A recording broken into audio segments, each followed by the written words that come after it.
when your kids keep ruining your stuff. I'm sorry that you're here, whether it's because they spilled your cup of coffee or they spilled your cup of coffee all over a $1,000 computer. First, let's take a deep breath. Next, let's take a cue from Elizabeth Kubler-Ross, and let's talk through our 5 stages of grief here. You're grieving the loss of whatever your kids have ruined: a computer, a book, a mandolin, an Apple stock certificate, whatever. You may be grieving the fact that now that you have kids, a lot of your stuff gets ruined all the time.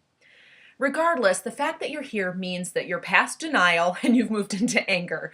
And this stage is helpful because it's going to help your kids understand how it affects you when they ruin your stuff. It's going to be important to remember that you don't have to yell to let them know that you're angry. It's usually far more effective to tell them that you're angry without yelling because they tend to hear it better. But if you've already yelled, give yourself a break because yelling is a natural response when many of us are angry. Now, if you were rude or if you terrorized your kids, then you're going to need to make amends.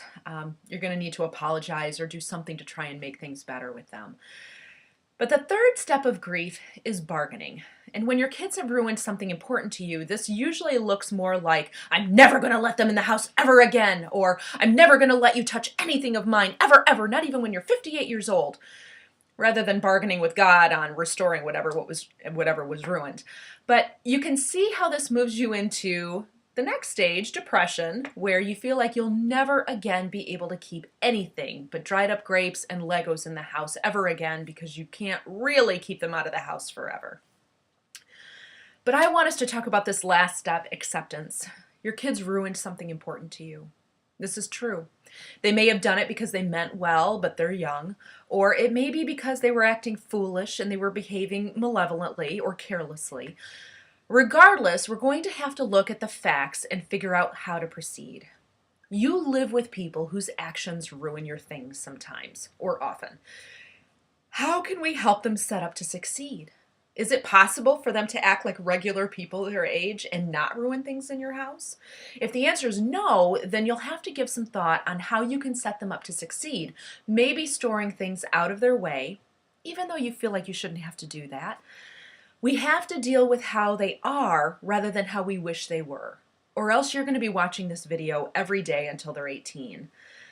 But the second question is it appropriate for them to make amends, especially if they ruin something of yours out of foolishness rather than childishness? How can we put some of the burden on them to make this right? Should they help to pay to replace it? Should they not have access to it? Lastly, remind yourself that you aren't alone by visiting the blog over at www.shitmykidsruined. You'll feel better when you see the pictures over there and realize that parents all over the world struggle with this. Good luck.